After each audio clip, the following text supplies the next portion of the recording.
લગનની season ચાલે છે. હાલે તે મોડે કરાવી દીધું મને. હા, પણ એટલે જો પરણી રહ્યા છે અત્યારે જેટલા પણ લોકો, હા, એને તમે શું સલાહ આપશો? પરણી જ રહ્યા છે એટલે હવે હું સલાહ અપાયેલા.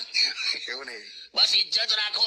તમારી મમ્મીની સાથે સાથે તમારી વાઈફની પણ ઇજ્જત રાખજો. બરાબર છે. કેમ કે એકે તમને નાનપણમાં ચંદા મામા બતાડ્યા છે અને બીજા હવે તમને ભવિષ્યમાં તારા બતાડશે. જો અમુક સત્ય વાત કીધું તને અનુભવના આધારે. હા, શું? ચાલતી વાતમાં કોક શબ્દ પકડી લે ને એનું નામ પત્ની.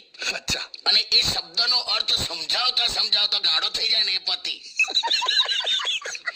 અનુભવ. બિલકુલ એકદમ આઉટ ઓફ રેફરન્સ આર્ગ્યુમેન્ટ થઈ જાય. એટલે તોલીને બોલવું તમારે બધાએ. બરાબર છે, નોંધી લીધું મેં. અને આ લવ મેરેજ એરેન્જ મેરેજમાં શું ફરક પડે?